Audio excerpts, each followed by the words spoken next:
अस्सलामुअलैकुम, क्या हाल है आप सबका। आई प्रिज्यूम सब बिल्कुल ठीक ठाक होंगे। और मैं इस टाइम पे शॉप पे जा रही हूँ केक रेस लेने।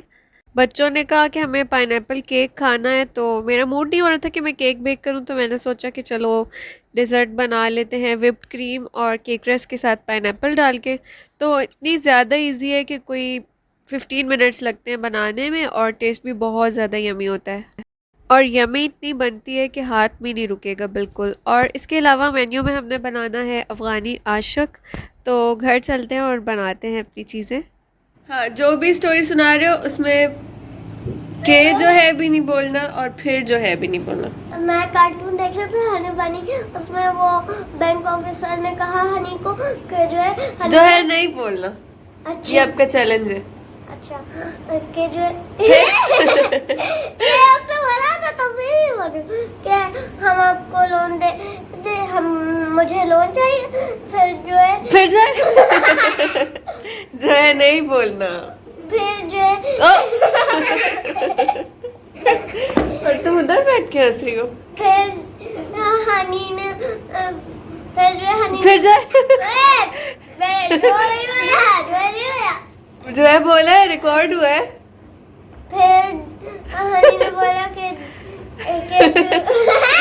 जो अगर नहीं बोला कि लोग थे, फिर उसने बोला कि जो अगर फिर जो है फिर उसने बोला कि जो है नहीं बोलना। जो है नहीं बोलना। फिर जो है बोलने पे टैक्स लग गया। ए, लास्ट चॉइस है। अब अगर आपने जो है बोल दिया तो फिर हमेशा के लिए आउट। फिर हनी ने बोला कि बोलने में देने में इंटरेस्ट ही नहीं है तो क्यों देना है, जाओ जाओ नहीं लेना। और यहाँ पे आशक बनना स्टार्ट हो गया है। और डो के लिए मैंने मैदा लिया था, साथ में एक एग लिया था, साथ में 2-3 टेबलस्पून ऑयल के लिए थे। और नॉर्मली ही आटा जैसे गूंदते हैं उस तरह का गूंद लिया था, लेकिन बहुत नरम और स्टिकी नहीं गूंदना, हल्का सा सख्त की साइड पे हो।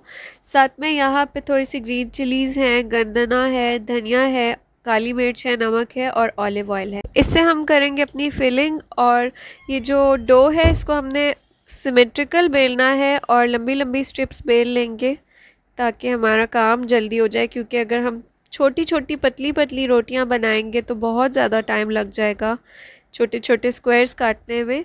और स्क्वायर्स काटने के बाद फिर हम इसको डंपलिंग की शेप देंगे। तो यहाँ पे जो है हम बेलन से कर रहे थे, और फिर हमें लगा कि भाई बेलन से करते करते तो शाम हो जाएगी, तो इसके लिए हमने एक ट्रिक यूज़ की थी। ये ट्रिक देखें, जो एल्युमिनियम फॉइल का जो ये रोल होता है, ये निकाल के तो इससे रोटियों को बेल रहे थे। तो ये ट्रिक मैंने अपनी अफ़गानी फ्रेंड से ही सीखी, क्योंकि ऑब्वियसली यहाँ पे हमारे पास आशक को बनाने की मशीनरी नहीं है, और ना ही हमारे पास इसको बेलने के लिए बड़े बड़े बेलन हैं। तो हमने ये यूज़ किया और ये बड़ा इफ़ेक्टिव था, इससे बहुत तेज़ी से काम हो गया था। तो इसी तरह से सारे जो भी हमने पेड़े लिए हैं उसको हमने बेल लेना है, उसके बाद कट करना है, और कट करके अंदर फिलिंग करके हमने बॉईल करना है। उसके बाद इसकी ग्रेवी बनानी है, जो कि मैंने बनाई थी टमाटर से। बस टमाटर को सुरख मिर्च, थोड़ा सा लहसुन, हल्दी और नमक और धनिया डाल के अच्छे से पका लिया था, जैसे कि कढ़ाई की ग्रेवी बनाते हैं हम। तो उस तरह से टमाटो ग्रेवी बना के मैंने साइड पे रखी हुई है। और उसके अलावा दही का रायता भी जाएगा इसमें। तो दही के रायते में मैंने प्याज डाल लिए थे, और दही थी, और साथ में नमक, और साथ में ज़ीरा। तो जब रोटी बिल गई तो इस तरह से इसके 3-4 फोल्ड्स कर दिए, इस तरह से सिमेट्रिकल काटने में ज़रा आसानी रहती है। और अब यहाँ पे हम स्क्वायर पीसेस करेंगे इसके। तो अगर आपको इसकी रेसिपी अच्छी लग रही है या कोई भी आपको इंटरेस्ट है तो मुझे ज़रूर बताइएगा। मैं इंशाल्लाह एक सेपरेट वीडियो बना के पूरी डिटेल रेसिपी आपको बताऊंगी।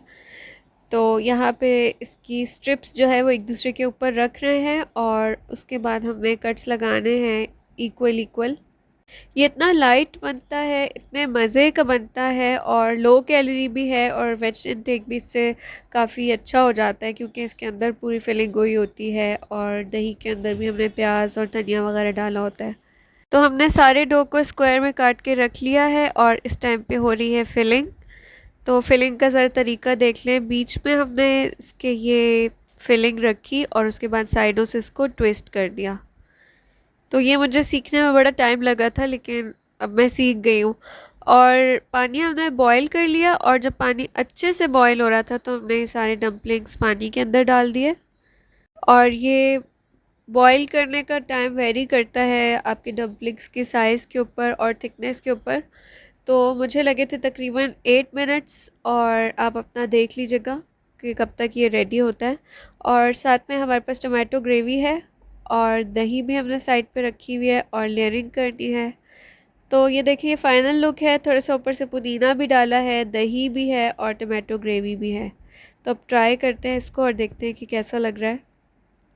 तो मुझे ये इतना ज़्यादा पसंद है, और सम टाइम कीमा भर के भी बनाते हैं, उस तरह भी बहुत टेस्टी बनता है, और इस तरह से भी बहुत टेस्टी बनता है। इसका जो टमाटो सॉस है, इसकी जो दही है, इसके जो डम्पलिंग्स हैं, और अंदर से जो ग्रीन ग्रीन सा क्या कहना चाहिए, गंदना जो होता है, उसका जो फ्लेवर आ रहा होता है ग्रीन्स का, धनिया गंदना और हरी मिर्चों का, वो बहुत ही मज़े का लगता है। तो मैं अपनी फुल प्लेट तकरीबन ख़त्म कर चुकी हूँ, और इसके बाद मैंने बनाई थी अपनी डिज़र्ट।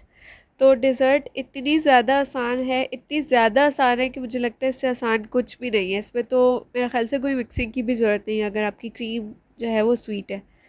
यहाँ पे मैंने ले लिए हैं केक रस। यहाँ पे मैंने 3 पैकेट्स लिए हैं, छोटे वाले। अब आप देख लें आपको कितने की ज़रूरत पड़ती है आपकी डिश की डेप्थ के हिसाब से।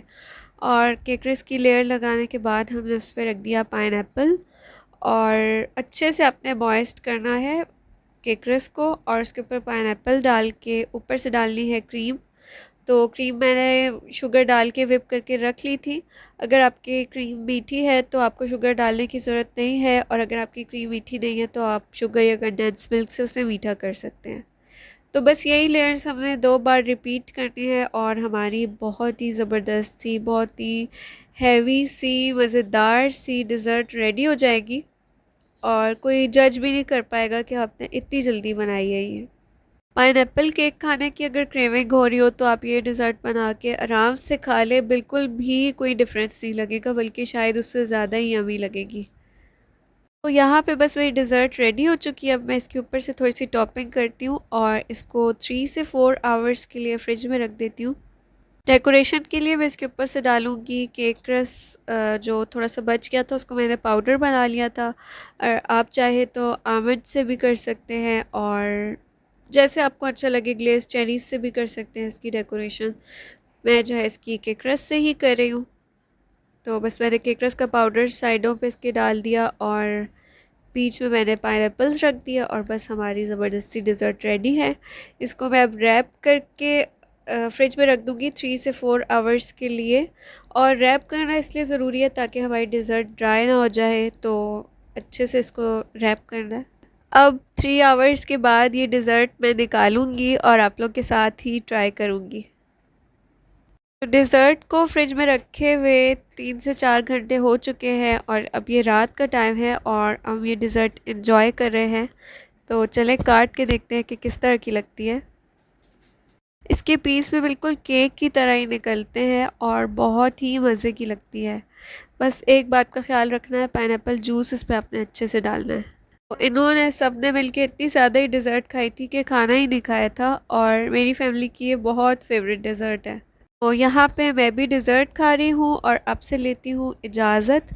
ट्राई ज़रूर कीजिएगा, और कमेंट्स में मेंशन कीजिएगा कि आपको व्लॉग कैसा लगा, आपको ये इजी इजी सी मज़े मज़े की रेसिपीज़ पसंद आ रही हैं या नहीं। और आपसे मिलते हैं नेक्स्ट व्लॉग में, तब तक के लिए अपना बहुत ख्याल रखिएगा। अल्लाह हाफिज़।